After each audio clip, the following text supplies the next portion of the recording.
मालिक को प्रणाम। रामचंद्र की संपूर्ण कृतियाँ भाग 1 मेरा दर्द। मालिक कहते हैं, जिन्हें मोटे तौर पर अहंकार का ही एक प्रकार मान सकते हैं, ये अनेक रूपों में विद्यमान रहता है, जिन्हें हर व्यक्ति जानता है। मेरा कथन एक उदाहरण से स्पष्ट हो जाएगा। अगर कोई राजा हर घड़ी ये सोचता और कहता रहे कि मैं राजा हूँ, तो वह अपने चारों ओर लगातार स्थूलता और ठोसता की परतें जमाता चला जाएगा। उस हालत में सब उसे मिथ्याभिमानी और घमंडी ही कहेंगे। जब ये हालत सीमा लांघ जाएगी, तो वह दूसरा रावण बन जाएगा, जिसके अनेक सिरों में एक सिर गधे का था, जो उसकी मूर्खता और धृष्टता का प्रतीक था। राजा स्वयं अपने आप को राजा समझे, इसके बजाय लोग उसे राजा समझें, यही उपयुक्त होगा। अपने आप तो उसे विनयशील और दयालु होना चाहिए, निर्बलों तथा गरीबों का सहायक।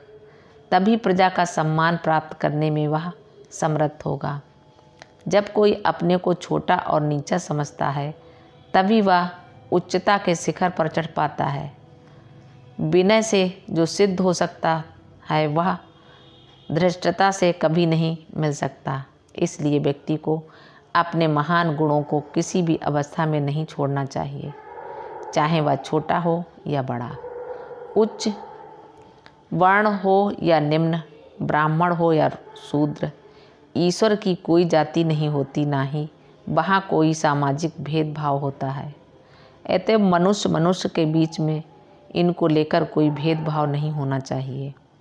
यह ईश्वरीय गुण है और प्रत्येक को इसे अपने भीतर विकसित करना चाहिए। इसके बजाय यदि हम अपने से नीचे वालों और छोटों को घृणा की दृष्टि से देखते हैं, तो हम अपने कर्तव्य के मार्ग से च्युत हो जाते हैं। ईश्वर सब में बसा हुआ है, इसलिए किसी से भी घृणा करने का कोई औचित्य नहीं है।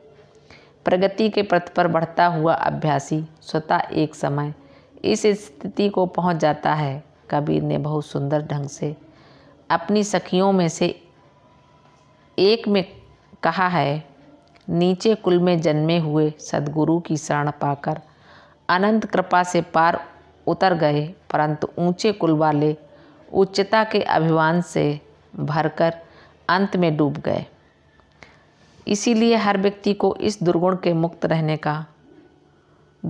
मुक्त रहने का प्रयत्न करना चाहिए। शायद मेरा भाग्य ही खोटा है, क्योंकि अभ्यासी की सारी दुर्बलताओं के लिए केवल मुझे ही उत्तरदायी माना जाता है।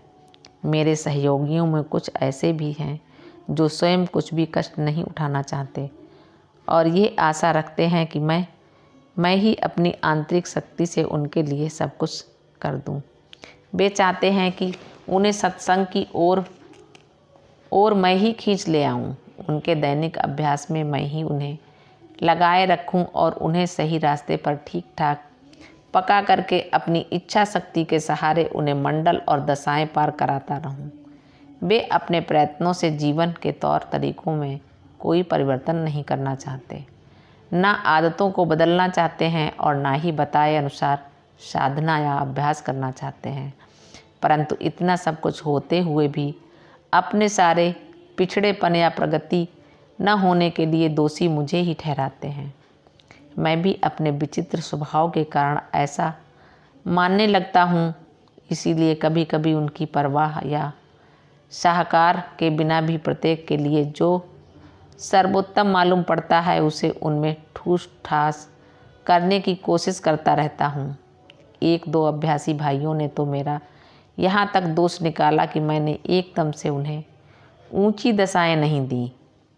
क्या और कहीं ऐसी विचित्र बात की आशा की जाती है? मेरा पूरा विश्वास है कि ऐसा कहीं नहीं होता। तो फिर यहाँ ही ऐसा क्यों है? हो सकता है कि इसका कारण ये हो कि मैं इस बारे में आवश्यकता से अधिक नरमी बरतता हूँ।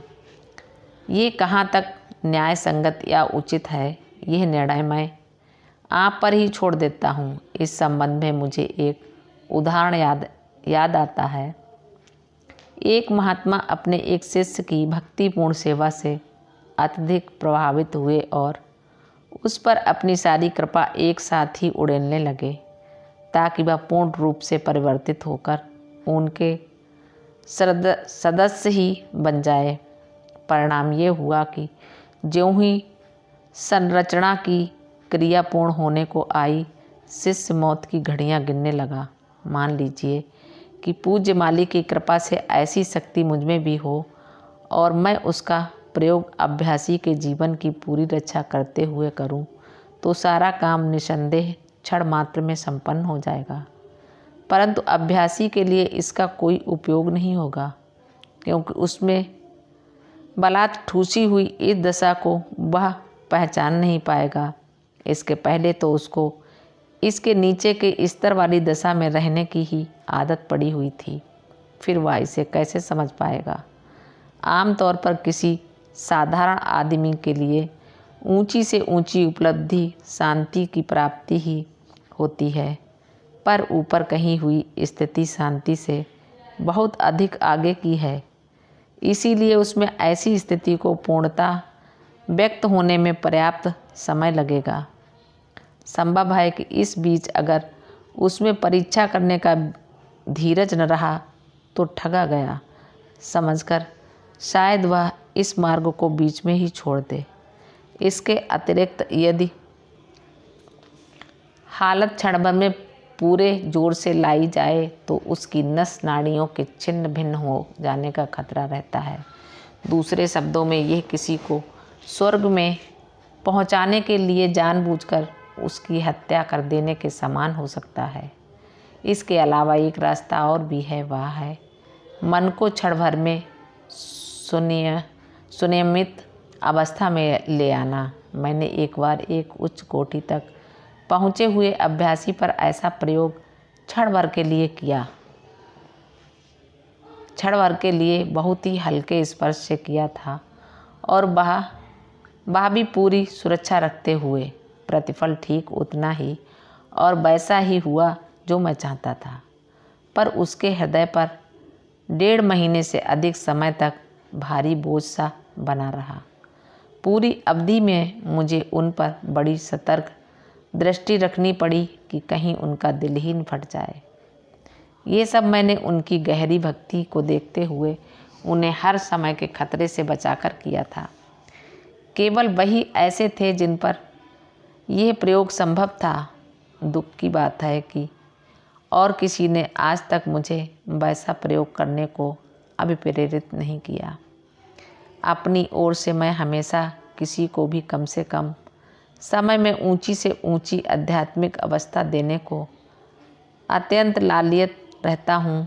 अगर कोई मेरी ओर 1 कदम बढ़ाए तो मैं उसकी ओर 4 कदम बढ़ाने को उत्सुक रहता हूँ। मुझे स्वामी विवेकानंद के कथन की याद आती है कि मनुष्य शरीर मोक्ष की आकांक्षा और किसी महान आत्मा से संपर्क, इन सब का संयोग बड़ी मुश्किल से सधता है।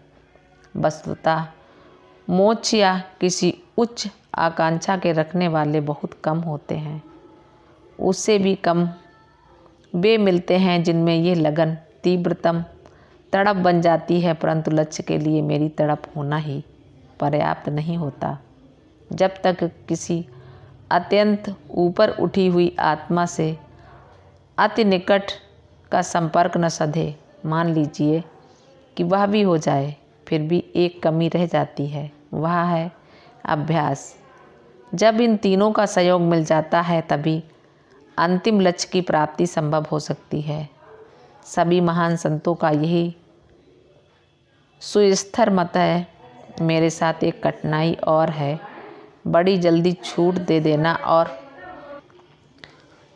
और बाहरी दबाव में आ जाना मेरा स्वभाव बन गया है। इसलिए सहायता या अनुग्रह के लिए की गई ऐसी किसी मांग को मैं टाल नहीं सकता, बशर्ते कि और किसी दृष्टि से वह अनुचित न हो। इसे कोई मेरा दुर्गुण मान सकता है, परंतु ऐसा करने के मेरे कुछ निजी कारण हैं जिन्हें मैं सर्वसाधारण के सामने खोलना पसंद नहीं करता।